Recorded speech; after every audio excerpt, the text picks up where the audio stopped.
وقولهم إنا قتلنا المسيح عيسى ابن مريم رسول الله وما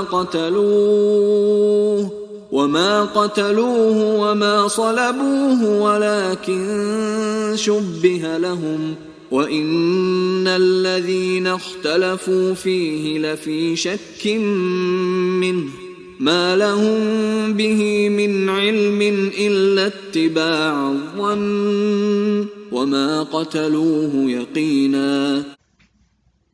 And said, we have killed the Messiah, Jesus, son of Mary, the messenger of God. They did not kill him, nor did they crucify him, though it was made to appear like that to them.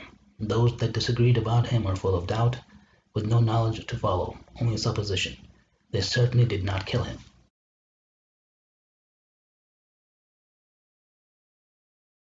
First of all, could there be more than one author of John, Jonathan?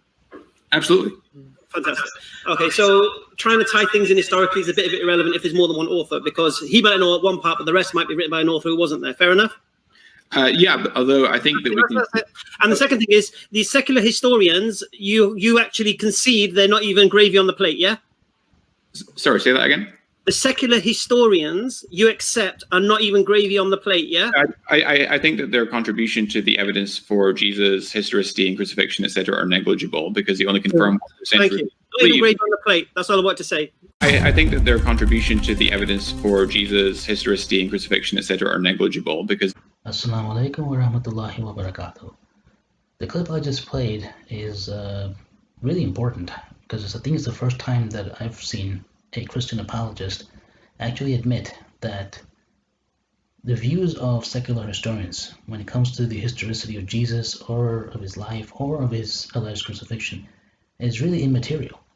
And yet Christians use this all the time as an argument against Islam. I showed the view of one particular Christian apologist, Ken Temple, who frequently uses this argument against Muslims.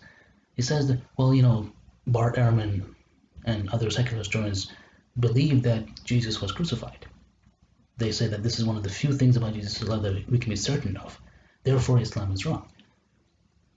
But here you have Jonathan McLatchie admitting that this doesn't mean anything. Now, McLatchie, I'm sure, has his own reasons. I suspect he has his own reasons for saying that appealing to the views of secular historians is not very helpful when it comes to learning about Jesus' life, alayhi salam. Probably because majority of secular historians would have views that would conflict with Christian beliefs about Jesus. Right? For example, obviously secular historians will not believe that Jesus was born of a virgin by a miracle. They will not believe that the Magi visited Jesus as Matthew claims. They would not believe that Jesus was resurrected from the dead. They would believe that he was an apocalyptic prophet and foretold the coming of the end of the world in his life or in the lifetime of the disciples. This is another thing that apologists like Jonathan McLatchie would not admit. Right? Even though that's pretty clear from the Bible, Christians always say, well, the Bible is very clear that Jesus was crucified. There's consistency regarding that. But it's also very consistent regarding that Jesus actually believed the end of the world was coming. And this is repeated throughout the New Testament.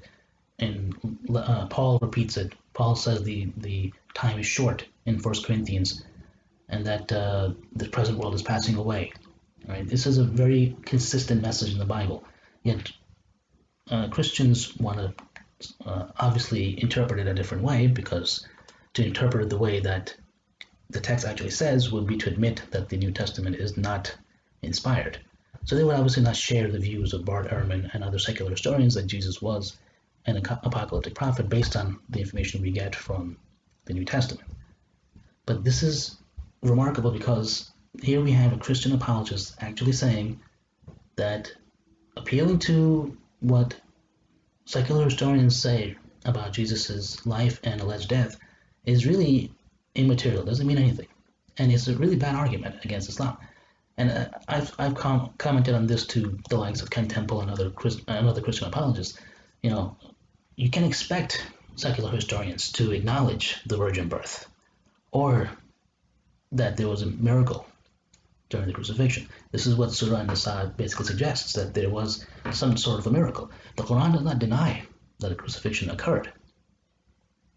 Right? There was an attempt made on Jesus' life, but the Quran says that he was saved. And that the people who claim that he was crucified are full of doubt. They're following conjecture. Right? There's only suppositions. There's not actually any hard evidence. They certainly did not kill him, is what the Quran says. Right? So you wouldn't expect a secular historian to say, well, it's possible that he was miraculously rescued on the cross, or at some point before he was crucified. Right? You can't expect a historian to say that. Just like a historian will not say that Jesus was not born of a virgin, or was born of a virgin. They would assume that he had a father, like everybody else does. Right? So, and again, I can see why Jonathan McLatchie would say this, that relying on the secular historians to learn about Jesus' life is not really important. It doesn't really contribute much to the discussion, because there are going to be assumptions that a skeptical historian will follow, but that doesn't necessarily mean that those things did not happen, because historians will, from the very beginning, deny any supernatural element, because they just cannot do that based on the rules of historical criticism. So Christian apologists like Ken Temple really need to stop using this argument, because it's really just frankly bad, right? And again, I've said this to him and others many times. There's no reason to expect historians like Bart Ehrman or others to say that Jesus was not crucified, because there might be people who believe that he was rescued from the cross miraculously by God. Assalamu alaikum wa rahmatullahi wa barakatuh.